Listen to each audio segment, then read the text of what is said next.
Julie Northcutt is one of our Clemson partners, and you're with Food Safety and Nutrition, and we're down here at the Agribiz and Farm Expo, and there's been a lot of talk about challenges to farmers, and one of them is the new Food Safety Act. So maybe you can give us a little explanation of how this is going to build on what is already what we consider to be the safest food supply in the country. Sure, we do have the safest food supply in the nation. And yeah, we do. And in 2011, President Obama passed a law that's called the Food Safety Modernization Act, and it's really the first update to our food safety laws since 1938. So Whoa!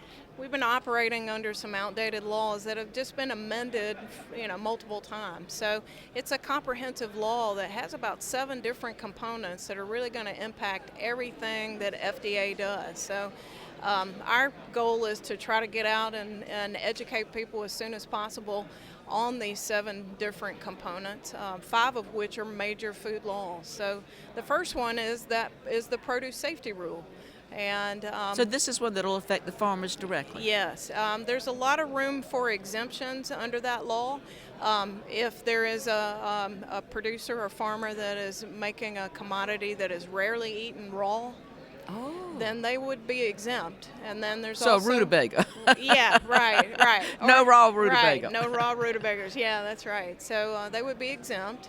There's also some exemptions for small farmers that have less than $25,000 in annual sales. Okay.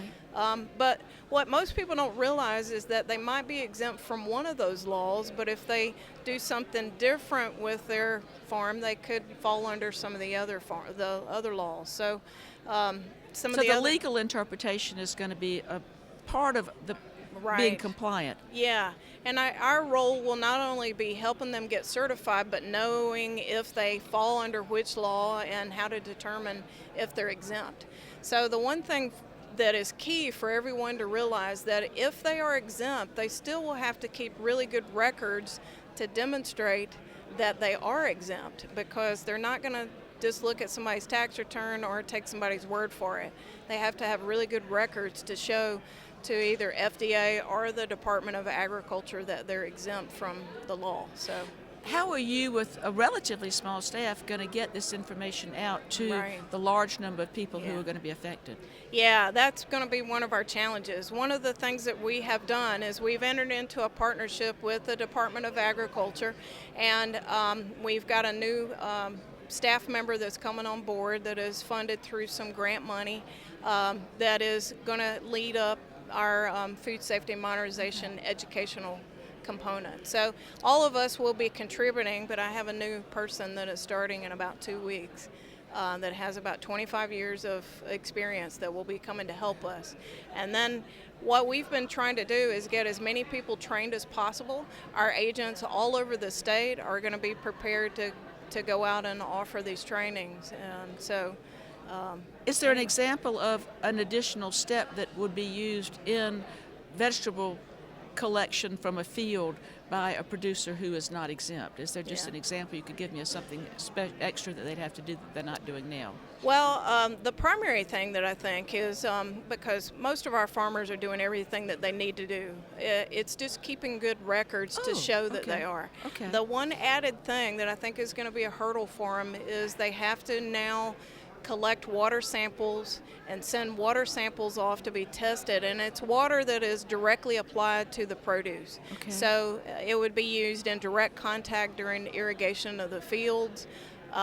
But again, there are a lot of opportunities for farmers to be exempt. So if that produce is going to be further processed with a kill step, then they are exempt from the produce safety rule, because it's now going to be processed further as maybe a canned product or something like that. Okay. So, how about, is there a difference between drip irrigation and overhead irrigation? No, it primarily focuses on testing the water that is on direct contact with the produce. So the law requires that they set a baseline, which is an average, that they will collect 20 samples over a 2-year time period. Mm-hmm.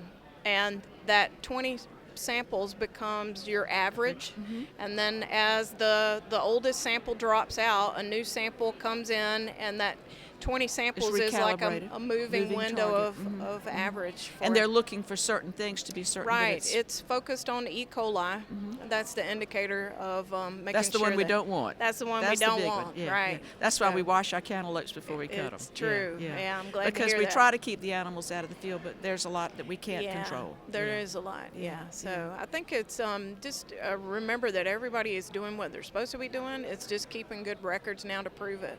Okay. So it's not going to be that more dramatic in additional labor or processing time and steps. Particularly, there may be a few things that'll be tweaked, but the majority is to prove that you're doing everything as you're supposed to. Right. I think up front, there's going to, the average individual is going to probably panic when they see how much paperwork they have to keep. But once the system is set up, because again, they're already doing much of what falls under this, and the added thing that I think is new for them is the water testing.